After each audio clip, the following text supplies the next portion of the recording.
نماز اگر قضا ہو جائے تو اس کی قضا ہے یا نہیں، اور قضا کس طرح ہے؟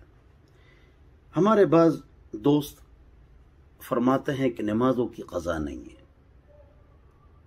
اگرچہ بخاری مسلم سے پتہ چلتا ہے کہ نمازوں کی قضا ہے۔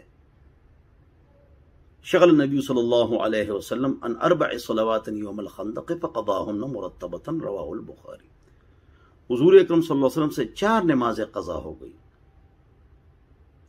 تو حضور اکرم صلی اللہ علیہ وسلم نے ترتیب سے وہ نمازیں قضا کر لی۔ یہ بخاری شریف میں۔ مسلم شریف میں ہے من نام عن صلاة او نسیها فلیصلها اذا ذکرها فإن ذلك وقتها۔ مسلم شریف۔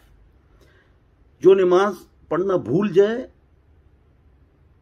یا سو جائے، جب وہ جاگ جائے، اس کو یاد آئے، جب بھی اس کو یاد آ جائے، 1 دن کے بعد یا 40 سال کے بعد وہ قضا کرے گا، یہی اس کا وقت ہے۔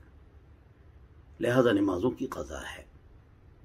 ریفرنس دلیل میں نے دے دی۔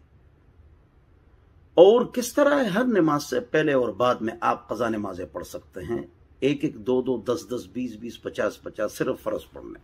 عبد الرسول تک پڑھیں، سلام پھیر دیں، سبحان ربی الاعلیٰ 1 بار پڑھیں اگر آپ کی نمازیں بہت زیادہ ہیں۔ اسی طرح یہ بات غلط ہے کہ ظہر کی نماز آپ سے قضا ہو جائے تو آپ ظہر کے ٹائم پڑھیں گے، ظہر سے پہلے نہیں، فوراً پڑھ لو۔ 2 آدمی ہیں، ان کی نمازوں کی قضا کا حکم الگ الگ ہے۔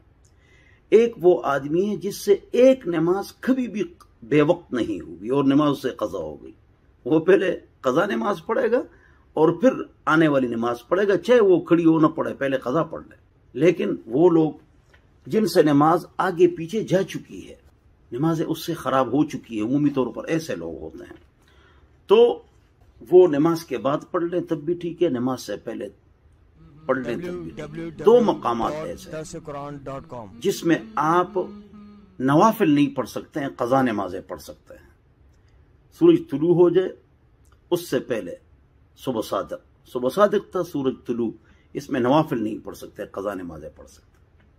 عصر کی نماز آپ نے پڑھ لی، مغرب تک آپ نفل نہیں پڑھ سکتے، قضا نمازیں پڑھ سکتے ہیں۔ اور 3 اوقات ایسے ہیں جس میں قضا نمازیں بھی نہیں ہیں، نہیں پڑھ سکتے، اور نفل بھی۔ سورج طلوع ہو رہا ہے، غروب ہو رہا ہے، اور سورج درمیان آسمان میں ہے، زوال کا ٹائم ہے، اور 2 ٹائم تو میں نے بتا دیے نوافل کے، وہ آپ نہیں پڑھ سکتے ہیں۔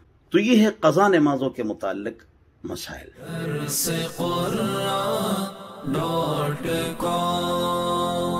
www.darsequran.com